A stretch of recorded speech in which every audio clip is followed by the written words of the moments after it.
الحمد لله نحمده ونستعينه ونستغفره ونؤمن به ونتوكل عليه ونعوذ بالله من شرور أنفسنا ومن سيئات أعمالنا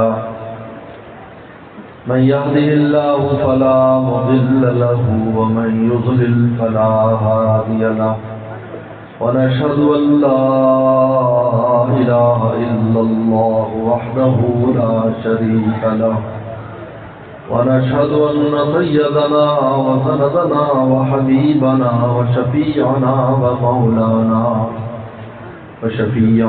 ومولانا محمدا عبده ورسوله صلى الله تعالى عليه وعلى آله وأصحابه وبارك وسلم. أما بعد فأعوذ بالله من الشيطان الرجيم. بسم الله الرحمن الرحيم. لقد من الله على المؤمنين إذ بعث فيهم رسولا من أنفسهم يتلو عليهم آياته ويزكيهم ويعلمهم الكتاب والحكمة وإن كانوا من قبل لفي ضلال مبين. وقال تعالى وإنك لعلى خلق عظيم. قال النبي صلى الله عليه وسلم لا يؤمن أحدكم حتى يكون هواه تبعا لما جئت به. فقال النبي صلى الله عليه وسلم إنما بعثت معلما. فقال النبي صلى الله عليه وسلم إنما بعثت لأتمم مكارم الأخلاق. وكما قال عليه الصلاة والسلام صدق الله وصدق رسوله النبي الكريم. حضرات اللہ اکرام، میرے بزرگ اور دوستوں، آج حضرت مولانا عمیر شاہین صاحب دامت برکاتہ کی دعوت پر آپ کی زیارت پر ملاقات ہو رہی ہے. میں سب سے پہلے ان کو، ان کے گھر والوں کو اور تمام عزیزوں کو ان کے بچے کے قرآن مجید مکمل کرنے کی مبارکباد دیتا ہوں اور دعا کرتا ہوں کہ اللہ تعالیٰ اس بچے کو اس دولت کی پوری زندگی حفاظت کی توفیق عطا فرمائے. قرآن مجید اصل میں بندے کی حفاظت کرتا ہے، بندہ قرآن کی حفاظت نہیں کرتا. یاد رکھیں. آپ مجھے بتاؤ، میں اور آپ رات دن دیکھتے ہیں کہ اگر کوئی وی آئی پی شخصیت ہو تو اس کے آگے پیچھے سیکورٹی ہوتی. آپ دیکھتے ہو یا نہیں؟ تو جب سینے میں کسی کے قرآن اور علم دین آ جاتا ہے تو اس کے ساتھ بھی فرشتوں کی سیکورٹی ہوتی ہے. آپ اس کو اکیلا نہ سمجھے، دیکھنے میں اکیلا، ہم اکیلا نہیں ہوتا.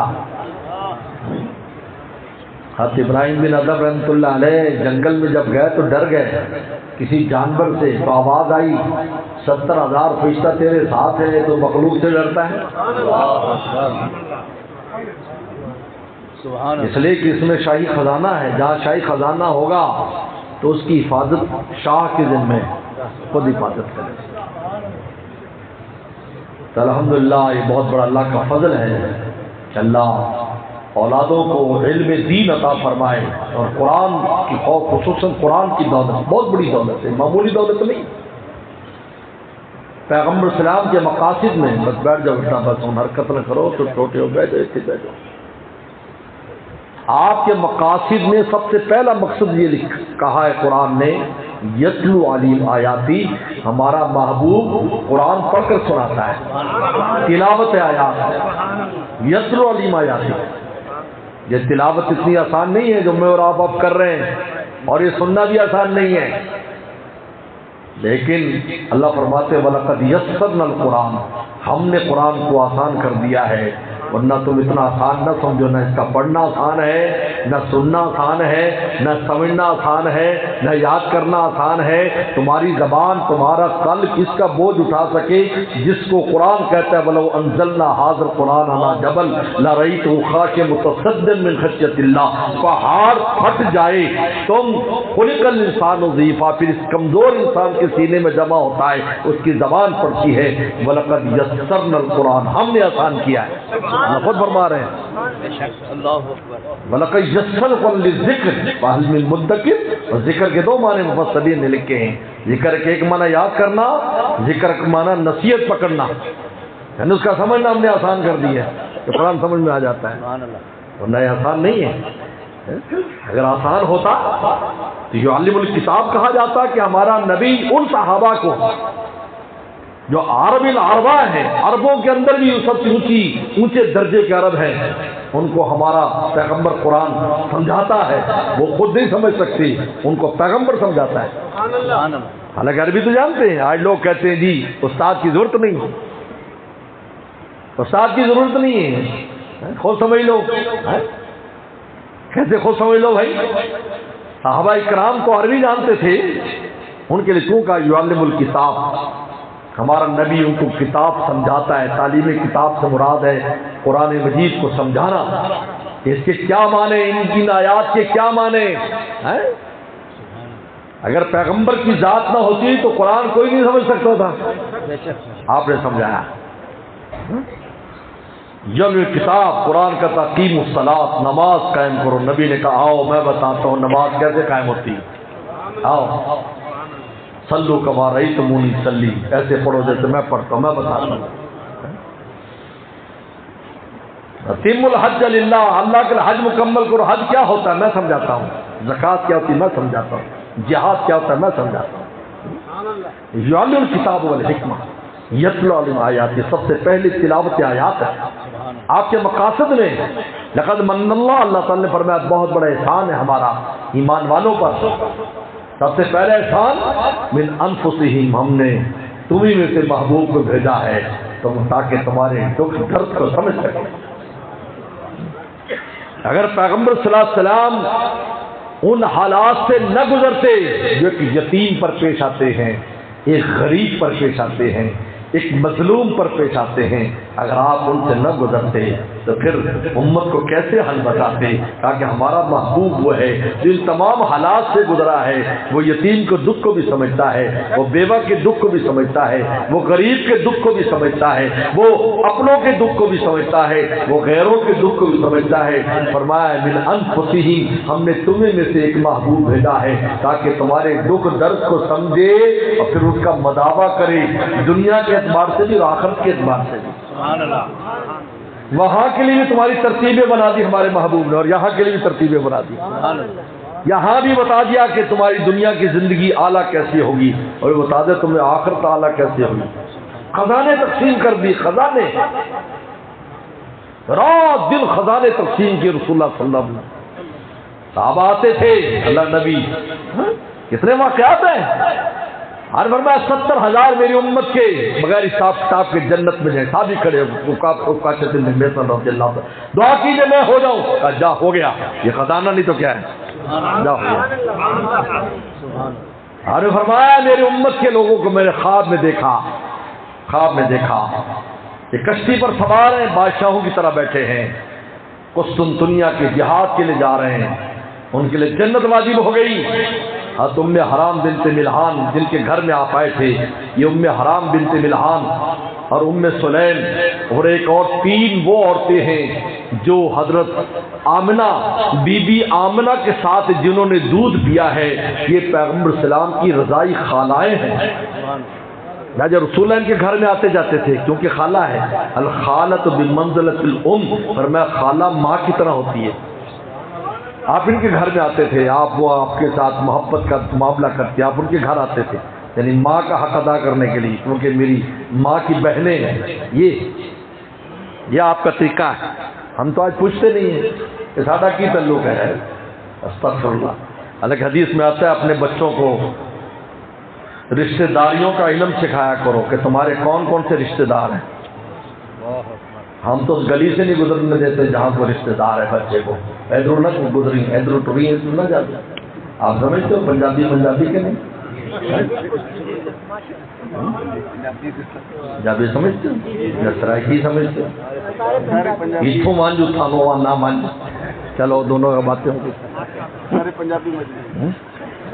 میرے دوست فرمایا علموا اولادکم، اپنے اولاد کو نسب کے بارے میں بتایا کرو تاکہ وہ صلہ رحمی کرے. یہ رسول اللہ کے اخلاق میں پہلا خلق ہے، انک لتصل الرحم. بخاری اٹھا کر دیکھو، آپ صلہ رحمی کرتے ہیں. انک لتصل، آسان نہیں ہے صلہ رحمی، آسان نہیں ہے. صلہ رحمی کا مطلب ہے تم تو سب کچھ کرو گے، اگلا کچھ بھی نہیں کرے گا، شکریہ بھی ادا نہیں کرے گا. لو جی ہم جو کریں تو پھر کیسا امتی ہے یہ؟ قریش والے پتھر مارے وسلم کو، آپ کو جھٹلا رہے ہیں، مجنو کہہ رہے ہیں، کیا کچھ نہیں کہہ رہے. اور انک لتصل الرحم، لیکن آپ پھر بھی صلہ رحمی کر رہے ہیں. آپ نے تو یہ نہیں کہا کہ بھائی یہ میرے ساتھ تو میں بد دعائی کر دیتے، آپ نے تو بد دعا تک بھی نہیں کی. کہتے اگر کلمہ طیبہ میں لا نہ ہوتا تو رسول اللہ کی زندگی پر پوری زندگی لا نہ آتا، لیکن کلمے کے لا پر لا کہا، ورنہ ہر ان کا لا بھی نام ہو، ان کے لا میں بھی نام ہوتا تھا، ہر جگہ نام. ہاں ٹھیک ہے ٹھیک ہے، لا نہیں ہے. فتح مکہ کے موقع پر جس صحابی کو آپ نے جھنڈا دیا کہ تو آگے چل، اس نے رات کے اندھیرے میں آواز لگائی الیوم یوم الملحمہ، آج جنگ کا دن ہے، آج انتقام کا دن ہے. بلال بتا تجھے کون مارتا تھا، عمار بتا تجھے کون مارتا تھا، سہیل بتا تجھے کون مارتا تھا، یاسر بتا تجھے کون مارتا تھا. صحابہ کی پارٹیاں تیار ہیں، تو انہیں ان سے انتقام لینا ہے، تو انہیں اس سے لینا ہے. اور رات کے سناٹے میں آواز لگتی ہے الیوم یوم الملحمہ. رسول اللہ پہ سنتے فرمایا اس سے جھنڈا لے لو، اس سے جھنڈا لے لو، اس کے بیٹے کو جھنڈا دے دو. اور پھر آواز لگے، رسول اللہ کی آواز آتی ہے الیوم یوم المرحمہ، آج رحمت کا دن ہے، انتقام کا دن نہیں. الیوم یوم المرحمہ. کوئی کسی نے لا تثریب علیکم اليوم کہا، میں یوسف السلام نے جو اپنے بھائیوں سے کہا تھا بھائیوں تم پر کوئی الزام نہیں ہے، میں بھی آج محمد رسول اللہ ان قریش والوں کو جن نے اتنے ظلم و ستم کیے کہ اللہ کے نبی صلی اللہ علیہ وسلم اور صحابہ کو مکہ شریف میں 2 کپڑوں کے اندر نکال دیا، اپنے ساتھ سامان بھی نہ لے جا سکے. ہم نے فرمایا لا تثریب علیکم اليوم، آج تم پر کوئی الزام نہیں ہے. یہ رسول اللہ کے اخلاق ہے. یہ مومن کو ان اخلاق کی ضرورت ہے. غصے پر عمل کر لینا، اپنے غصے کو نکال لینا، منہ سے گالیاں بک لینا، 2-4 تھپڑ مار لینا، کاروائی کر لینا، یہ کوئی مومن کی شان ہے؟ کیسا مومن ہے یہ؟ اس نے لکھا ہے ہماری تمام تصوف کی کتابوں میں، سن لو، علماء کرام بھی سن لیں، آپ بھی سن لو. فرمایا کہ الولی لا یکون منتقما بل منتقم لا یکون ولیا. انتقام لینے والا ولی نہیں ہو سکتا اور ولی انتقام نہیں لے سکتا. لکھا یہ قاعدہ ہے، کیونکہ رسول اللہ نے بتاؤ کسی سے انتقام لیا؟ بولو انتقام لیا؟ چھوڑ دیا. کیا آپ کو پتا نہیں تھا کس نے کیا کیا ہے؟ آپ بتائیں. اما عائشہ صدیقہ رضی اللہ تعالی نے جب غزوہ احد میں رسول اللہ کے دندان کو شہید دیکھا اور آپ کے چہرے پر خود کی کڑیاں اندر گھسنے سے خون جاری تھا اور دانتوں سے خون جاری تھا اور سر سے خون جاری تھا، اما عائشہ بے اختیار رونے لگی. اللہ کے نبی یہ کیا ہوا، آپ کے ساتھ کیا کر دیا قوم نے؟ تو کیا فرمایا، شاہ تو نے وہ دن نہیں دیکھا جب طائف کے بازار میں میں اور زید بن حارثہ اکیلے تھے، لوگ ہم پر پتھر مار رہے تھے اور ہم پتھروں سے بچ رہے تھے، اور مجھے اتنا لہو لہان میں ہو گیا کہ لہو چل کے میری جوتیوں کے اندر آ کر بھر گیا. اور اس وقت اللہ تعالیٰ نے پہاڑوں کے فرشتے کو بھیجا بادلوں کے فرشتے کو بھیجا کہ جاؤ ہمارے محبوب سے پوچھو، اگر وہ انتقام لینا چاہیں تو پہاڑوں میں ان کو پیس دیتا ہوں، آسمان سے بجلیاں گرا دیتا ہوں۔ آج فرمایا کہ نہیں، ہو سکتا ہے کہ ان کی اولادوں میں میرے ماننے والے پیدا ہو جائیں۔ عائشہ تو نے وہ دن نہیں دیکھا؟ آپ عجیب بات ہے، بخاری کی روایت میں وہ دعا ہے جو مناجات مقبول میں بھی ہے۔ فرمایا ان لم تکن ساخطا علی فلا ابالی، اللہ کے اے اللہ اگر آپ مجھ سے ناراض نہیں ہیں تو دین کے لیے اس مار کھانے کی مجھے کوئی پرواہ نہیں۔ آج تو تھوڑے سے ہم دیندار ہو جائیں، میں مولوی صاحب سے کہتا ہوں چونکہ میں بھی مولوی ہوں، تو بندہ کہتا ہے مولوی ہو بس تو سب یار مولوی بننا ٹھیک نہیں ہے، مولوی تو بننے سے لوگ گلا کرتے ہیں، رسول پر تو پتھر مارے تو دین کی بات ختم کر دی کیا آپ نے؟ بتاؤ، ہمیں اس کی پتھر تو نہیں مارتا نا۔ عزت کرنے والی بہت، اگر دو چار بھونکنے والے ہوں تو دنیا میں بھونکنے والے بھی ہونے چاہیے، کیوں بھائی؟ اگر نہیں ہوں گے تو پھر جنگل میں تو پورا کام نہیں ہے، کچھ بھونکنے والے بھی ہوں، کچھ گورنے والے بھی ہوں، کچھ آپ کے ساتھ والے بھی ہوں، ساری قومیں ہونی چاہیے، ورنہ خیر شر کا پتہ ہی نہیں چلے گا، کیوں بھائی؟ میں کہتا ہوں اگر کسی پر کوئی بھونکے تو فوراً ان کو یاد کر لے جو محبت کرتے ہیں، اور جب محبت والوں سے دل میں آیا کہ میں بڑا بندہ بن گیا تو ان کو سوچے یار لوگ میں نہیں کہنے دیں، انشاءاللہ بیلنس رہیں گے۔ میں آپ کو کام کی بات بتا رہا ہوں، کبھی ادھر دیکھ لے کبھی ادھر دیکھ لے تاکہ گاڑی بیلنس چلے، کیونکہ ٹائر میں ہوا بھر جائے نا تو پھر گاڑی ان بیلنس ہوتی ہے۔ اگر کوئی زیادہ تعریف کر دے تو مولانا رومی فرماتے ہیں کہ جانور فربا شبد راہ نوش، کہ جانور موٹا ہوتا ہے کھا کر، وہ آدمی فربا شبد راہ گوشت، اور آدمی تعریفیں سن سن کر موٹا ہو جاتا ہے۔ تو پھر ان کو سوچ لے کہ بھائی لوگ سارے کب ہمیں اچھا کہتے ہیں تاکہ بیلنس رہے، اور اگر نفس نیچے گرنے لگے دین کے کام میں سستی، ان کا اللہ کا شکر ہے ماننے والے تو کوئی نہیں، تو اللہ رسول تو آئے نا، اور میں دبئی کافی ہیں، علیہ اللہ بھی کافی نفد، اللہ کافی نہیں ہے، اللہ کافی ہے۔ میں انگلینڈ گیا ایک دفعہ، تو ایک مولوی صاحب کو لائے، وہ ہندوستان سے آئے، وہ بہت پریشان تھے، بہت پریشان۔ انہوں نے کہا جی یہ ذرا ان کی بات سن لیں،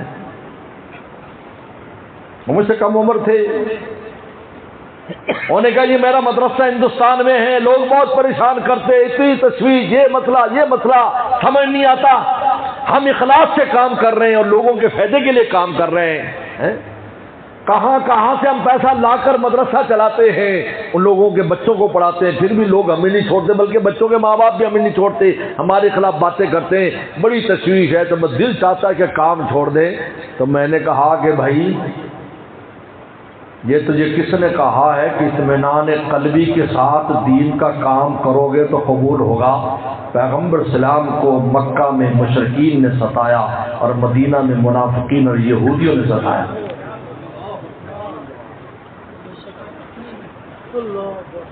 ہر وقت ستاتے تھے، اور پھر مکہ والے آ کر حملے کرتے تھے۔ آپ وسلم کی زندگی ہے، خلاف نے دین کا کام نہیں چھوڑا۔ قبولیت کے لیے ضرور نہیں ہے کہ تم اطمینان سے کرو، مخلوق بھی ساری تمہاری واہ واہ کرے، اس لیے کہ واہ واہ تو ہم نے مولا کے دربار اللہ سے لینی ہے۔ مولانا شیخ عبد القادر جیلانی فرماتے ہیں ایما سلامت کیوں لدے گور برین آسن تو بڑی چست یہ چالاکی ماں، جس دن میں ایمان سلامتی سے قبر میں لے جاؤں گا اس دن میں سمجھوں گا میں بہت سمجھدار آدمی تھا، ورنہ دنیا کی واہ واہ کا کہ کوئی اعتبار نہیں، کیونکہ واہ واہ تو اس کی چاہیے، ان کی نہیں چاہیے۔ آج ہم کہتے ہیں کہ لوگ واہ واہ نہیں کرتے ہماری، بھائی اللہ رسول کے ہاں اگر آپ کا کام مخلص ہیں، اللہ رسول کے ہاں واہ واہ ہے، آپ کی کیا ضرورت ہے بھائی؟ بولو، مخلوق کی واہ واہ لینے کی؟ ہاں واہ واہ اللہ کر دیں، مخلوق کے دل میں ڈال دیں محبت، بہت اچھی بات ہے، نہ ڈالے تو دل چھوٹا کرنے کی ضرورت نہیں ہے، دین کا کام نہ چھوڑو، لوگوں کے کہنے کی وجہ سے دین کا کام نہ چھوڑو۔ حضرت تھانوی رحم اللہ نے ایک لڑکی کا واقعہ لکھا ہے کہ گاؤں کی لڑکی، فرماتے وہ ہم سے زیادہ سمجھدار تھے، حضرت فرماتے ہیں ایک گاؤں کی لڑکی کو دلہن بنایا گیا تو سہیلیوں نے کہا واہ واہ تجھ میں بڑا روپ آ گیا، بڑا روپ آ گیا، واہ بڑی حسین لگ رہی۔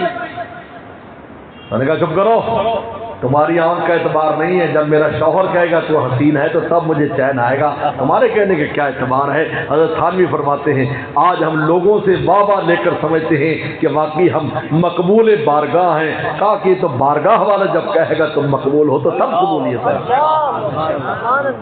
مخلوق کچھ بھی کہتی میرے، مخلوق کا کیا ہے؟ مخلوق کے تاثر سے نکلو گے تب توحید خالص آئے گی۔ آج توحید کی تقریریں بہت کرتے ہیں لیکن مخلوق کے تاثر سے نہیں نکلتے ہم۔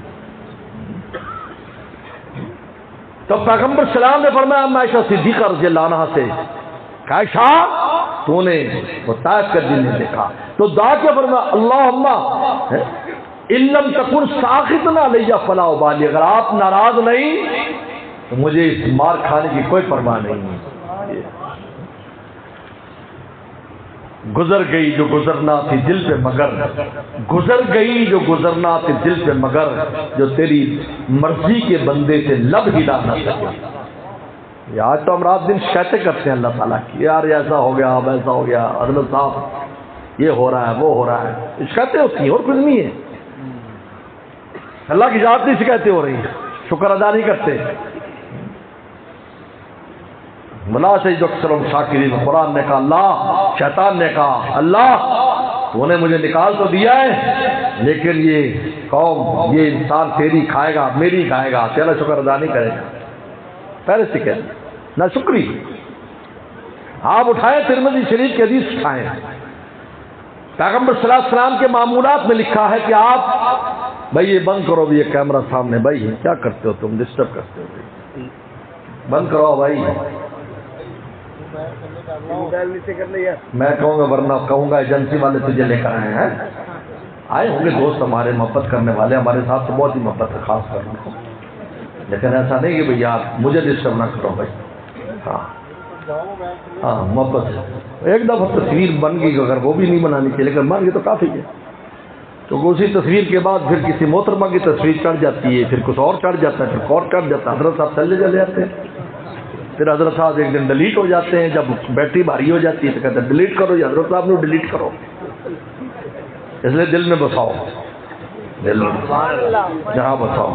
حضرت تھانوی رحمۃ لکھا ہے، میں حکیم الامت کی بات بتا رہا ہوں کہ اگر نیک انسان کا انسان کو خیال بھی آ جائے تو اس خیال کے ساتھ بھی نور آ جاتا ہے۔ حکیم الامت نے لکھی بات، حکیم الامت نے آپ نے تصور کیا فلاں بزرگ کو دیکھا تھا ایسے تھے، دل میں نور آ جائے گا، خانہ کعبہ کا تصور کر لیا دل میں نور آ جائے گا، قرآن کا تصور کر لیا دل میں نور آ جائے گا، گنبد خضرا کا تصور کر دل میں نور آ جائے گا۔ تو بھائی یہ موبائل دیکھنے سے نہیں آئے گا، دل کے تصور سے آئے گا، تو دل میں چیز بسی ہوگی تو تصور کرو گے، اگر تصور دل میں تو کیا آئے گا بھائی بولو، تو دل میں بساؤ۔ یہ دل اللہ نے اس لیے دیا ہے، اس میں غیروں کو نہ رکھو، اس میں اللہ رسول کو رکھو۔ وجد حلاوت الایمان، انسان ایمان کی مٹھاس پائے گا۔ من کان اللہ رسول احب الیہ مما سواہما، اللہ رسول جس کو سب سے زیادہ محبوب ہو جائیں میں اس کو ایمان کی مٹھاس عطا فرما دوں گا۔ اللہ فرماتے ہیں ایمان کی مٹھاس۔ کیا بات ہو رہی تھی بھائی، کہاں سے چل رہی تھا مضمون دسو، تو دور چلی گئی بات۔ خیر تو میرے دوستو پیغمبر صلی اللہ علیہ وسلم، ہاں بات تو پیچھے تھی، چلو کہیں سے کہیں چلی گئی، لیکن موجودہ بات جہاں سے ٹوٹی تھی وہ آپ کو خیال نہیں رہا، یہی ہوتا ہے کیمرے بازی سے۔ تو ہم نے حرام بنت ملحان کی بات چل رہی تھی اس وقت، تو انہوں نے کہا کہ اللہ کے پیغمبر صاحب نے فرمایا، یہ خالہ تھی نا، ان کے گھر میں خواب دیکھا کہ میں نے دیکھا کہ کچھ لوگ کشتی پر بیٹھ کر قسطنطنیہ کے جہاد کے لیے جا رہے، ان کے لیے جنت واجب ہو گئی۔ ام حرام بنت ملحان نے کہا دعا کیجیے ان میں سے ہو جا، فرمایا تو ہو گئی، تو جہاد میں بھی گئی اور شہید بھی ہو، اسی جہاد میں شہید۔ بخاری شریف کی حدیث ہے، کتاب المغازی میں امام بخاری نے تفصیل سے ان کے واقعے سے نقل۔ تو میرے دوستو، تو اللہ تعالیٰ ارشاد فرماتے ہیں کہ ہم نے بہت بڑا احسان کیا ہے کہ تمہیں میں سے محبوب بھیجا ہے جو تمہاری دکھ تکلیف کو جانتا ہے، اس کا مداوع کرتا ہے دنیا کے اعتبار سے بھی۔ اس لیے جب ایک صحابی نے آ کر کہا پیٹ پر پتھر بندھا تھا اللہ کے نبی صلی اللہ علیہ وسلم، یہ دیکھو میرے پیٹ پر پتھر بندھا ہے، فرمایا تم پر مجھے فقر کا خوف نہیں ہے، بلکہ مجھے خوف اس بات کا ہے تم پر دنیا کھل جائے گی اور پھر تم دنیا میں ایسے ہی غرق ہو جاؤ گے جیسے پہلے غرق ہوئے تھے اور دنیا نے ان کو ہلاک کر دیا۔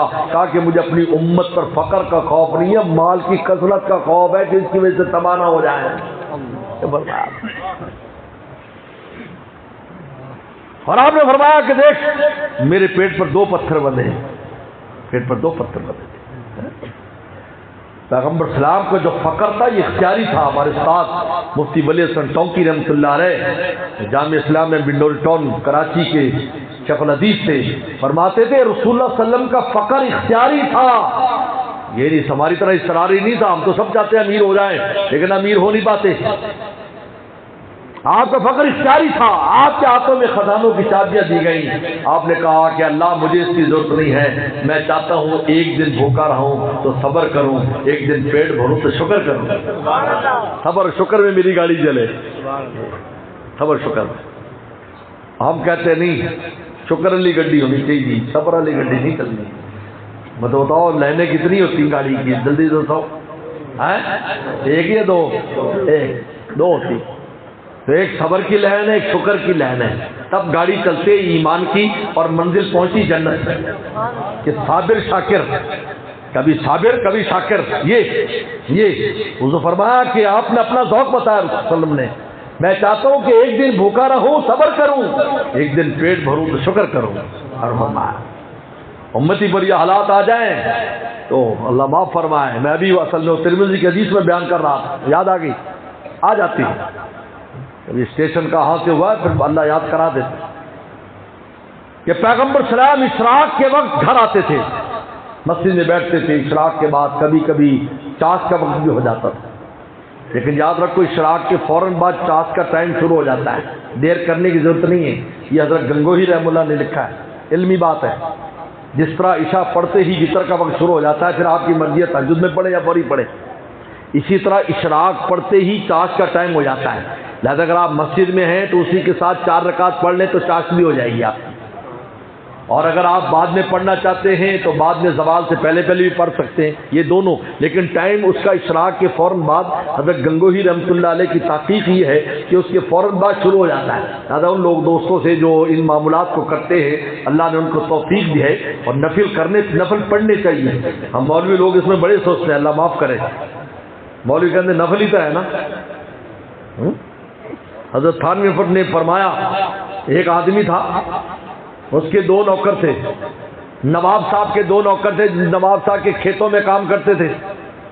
اب ایک نوکر کیا کرتا کہ جب وقت فارغ ہوتا تو گھر پہ آ جاتا، ڈیرے پہ، اس کے کوٹھی پہ، نواب صاحب سے کہتا جی میں فارغ ہوں، کوئی اور کام کہا جائے، ان کا اچھا چلا پانی بھر لا، فلانا سودا لے آ، فلاں کام کر لے، اور دوسرا اپنی ڈیوٹی دیتا تھا۔ اس کے بعد کوئی متھے نہیں لگنا انہیں، وہ نہیں آتا تھا نواب کے پاس، اپنے مالک کے پاس۔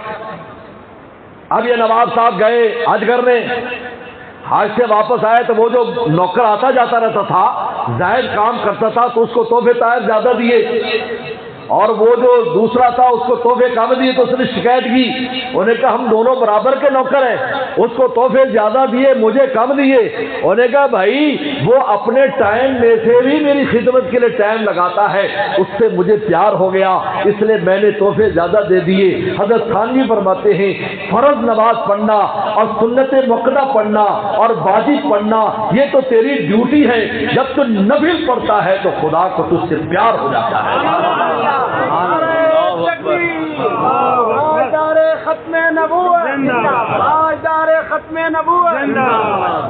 پیار ہو جاتا ہے۔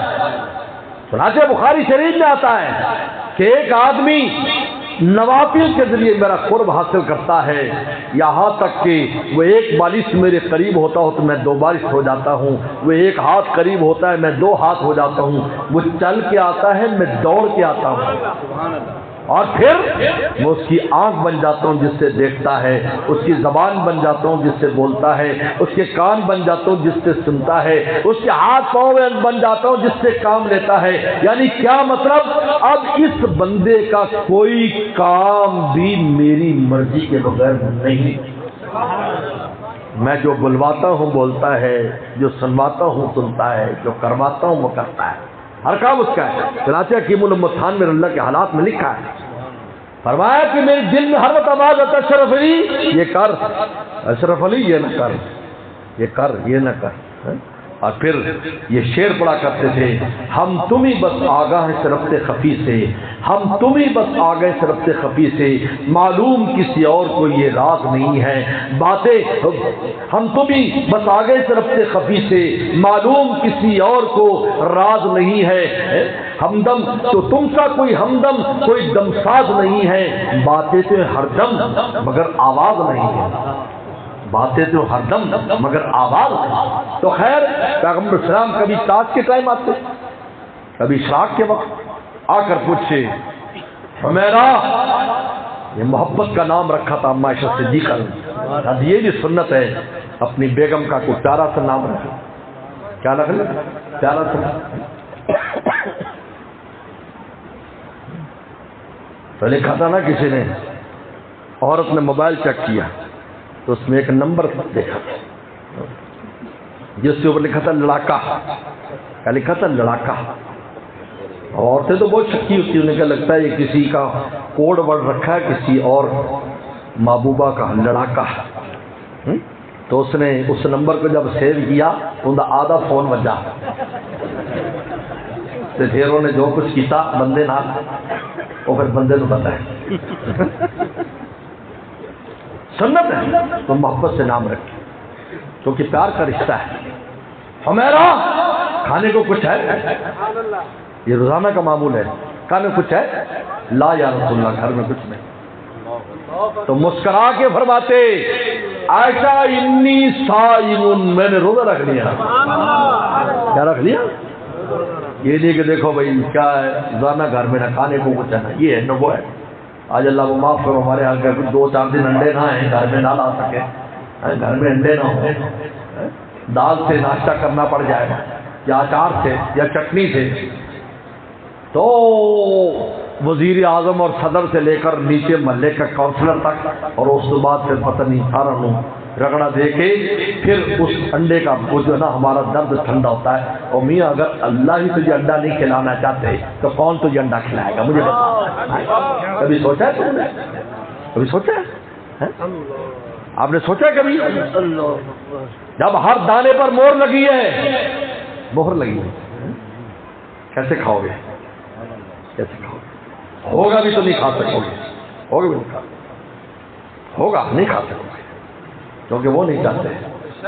اور اگر کھلانا چاہیں گے بادشاہوں والا کھانا تجھے کھلا، بادشاہوں والا کھانا تجھے کھلا، بادشاہوں کا کھانا ہے یہ، نہ کھلانے دے آئے گھر میں چیز پڑی ہو۔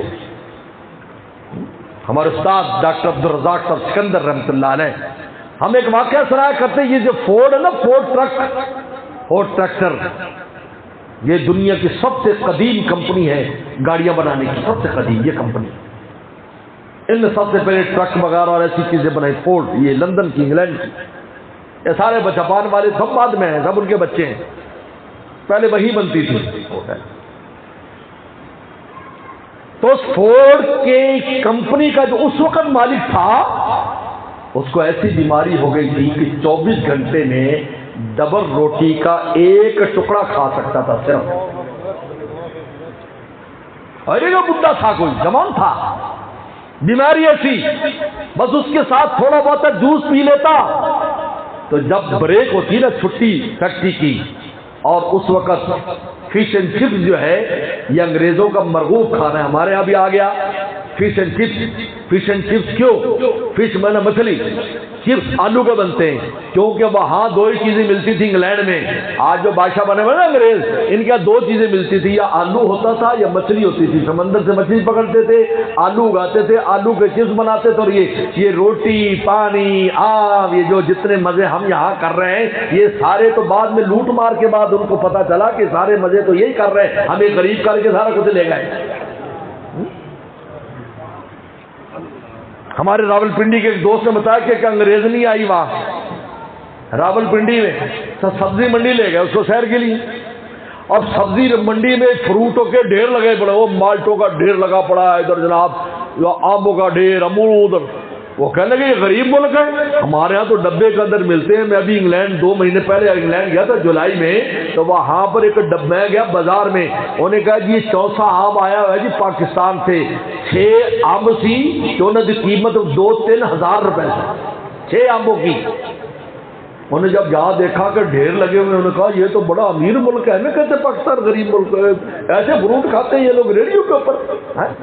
یہ خدا کی نعمتیں ہیں، ہم ناشکرے لوگ ہیں، واللہ میں کہتا ہوں بہت ناشکرے ہیں۔ آپ نہیں جانتے ان ملکوں میں کیا حالات ہیں، نام ہیں ان کی، ہر ایک کو بڑا شوق ہے جانے کا، بڑا شوق ہے، پتہ نہیں وہاں کیا ہے، وہاں کچھ نہیں ہے۔ تو یہ فش اینڈ چپ یہ ان کی مجبوری تھی، آج برانڈ بن گئی۔ تو میرے دوست، پیغمبر صلی اللہ علیہ وسلم روزانہ کا معمول ہے، فرمایا انی صائم ہوں، میں روزہ رکھ لیا۔ میرے شیخ کیا فرمایا کرتے تھے، جو غم ملا غم جانا بنا دیا۔ جو غم ملا، یعنی انسان پر غم آئے تو اس کو مولا کی طرف کہ یار میرے مولا کی طرف سے آزمائش ہے، انشاءاللہ چلی جائے گی، لیکن مجھے دل و جان سے قبول ہے کیونکہ میرا مولا یہ چاہتا ہے۔ مولانا رومی نے مثال دی، تم اللہ کی محبت کو اتنا بھی نہیں سمجھتے کہ ماں باپ نے جب تمہارا ختنے کروائے، بچے کے ختنے ہم کرواتے ہیں 7ویں دن یا 14ویں دن یا 21ویں دن، بچہ کتنی زور سے روتا ہے اور وہ کہتا ہے میرا ماں باپ ظالم ہے، اس وقت کبھی تاری ہو جاتی ہے بچے پر جب وہ نشہ مارتا ہے اور وہ اسرا مارتا ہے اور پٹی لگاتا ہے، اور میں اور آپ مٹھائیاں کھاتے ہیں، مٹھائیاں کھاتے نہیں بولو، مٹھائیاں او جی سنتیں ہو گئی۔ کبھی کبھی حضرت صاحب کو بلا کر بیان بھی کراتے ہیں، جی حضرت صاحب بیان کر دیو جی، مجمع جمع ہوگا، کیوں جی بچے کی سنتیں، وہ رو رہا ہے۔ مولانا جی حضرت فرماتے تھانوی رحمۃ اللہ علیہ، اے دوست تو خدا کی محبت کو اتنا بھی نہیں سمجھتا ہے کہ یہاں ماں باپ نیشہ لگوا رہے ہیں، نسل لگوا رہے ہیں اور خوش ہو رہے ہیں کہ بھائی اس میں بچے کا فائدہ ہے، ابھی اس کو پتہ نہیں، بعد میں پتہ چلے گا۔ کیا خدا تجھ پر آج مشکل لایا ہے؟ کیا تو اتنی بھی ان کی محبت نہیں سمجھتا کہ وہ تیرے نقصان کے لیے کر رہے ہیں؟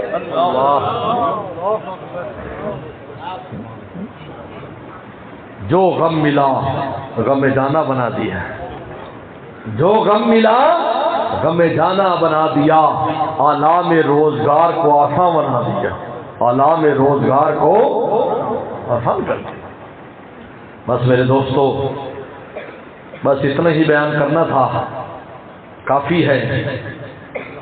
4 کام کرو میرے دوست۔ نمبر 1، رسول اللہ کے دین کی نصرت کرو، مددگار بنو دین کے کام میں۔ ہر ایک کا کسی دین کے کام میں حصہ ہونا چاہیے، مسجد ہو، مدرسہ ہو، جہاد ہو، تبلیغی جماعت ہو، کچھ نہ کچھ آپ کا اس میں حصہ ہو، نصرت دین میں حصہ لو۔ ہمارے محبوب نے پوری زندگی اس پر لگا دی۔